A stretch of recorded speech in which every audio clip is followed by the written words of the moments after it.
សរសាស្ត្រខ្មែរគឺជាអត្តសញ្ញាណជាតិដ៏សំខាន់មួយដែលបុព្វបុរសខ្មែរបានបន្សល់ទុកឲ្យកូនចៅជំនាន់ក្រោយប្រើប្រាស់និងថែរក្សា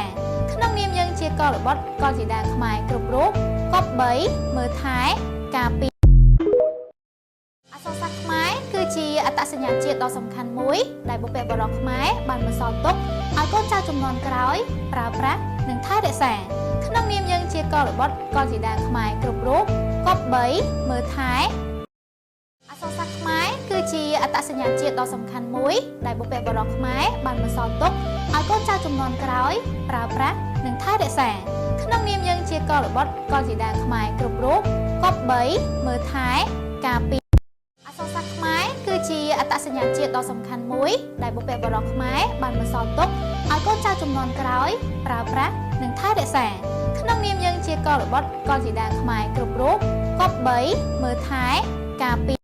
អក្សរសាស្ត្រខ្មែរគឺជាអត្តសញ្ញាណជាតិដ៏សំខាន់មួយដែលបុព្វបុរសខ្មែរបានបន្សល់ទុកឲ្យកូនចៅជំនាន់ក្រោយប្រើប្រាស់និងថែរក្សាក្នុងនាមយើងជាកុលបុត្រកុលធីតាខ្មែរគ្រប់រូបគប្បីមើលថែការពារ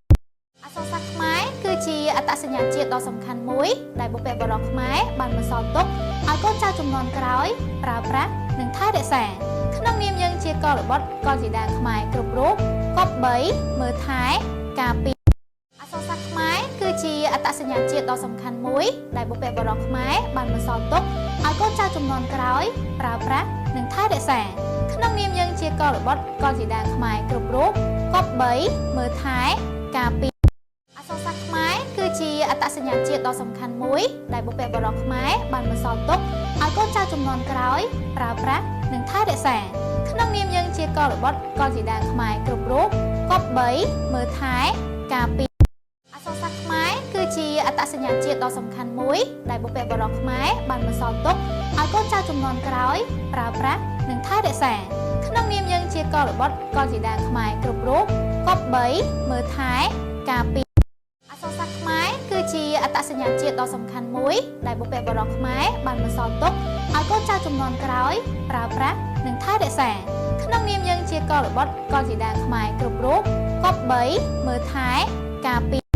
អក្សរសាស្ត្រខ្មែរគឺជាអត្តសញ្ញាណជាតិដ៏សំខាន់មួយដែលបុព្វបុរសខ្មែរបានបន្សល់ទុកឲ្យកូនចៅជំនាន់ក្រោយប្រើប្រាស់និងថែរក្សាក្នុងនាមយើងជាកុលបុត្រកុលធីតាខ្មែរគ្រប់រូបគប្បីមើលថែការពារ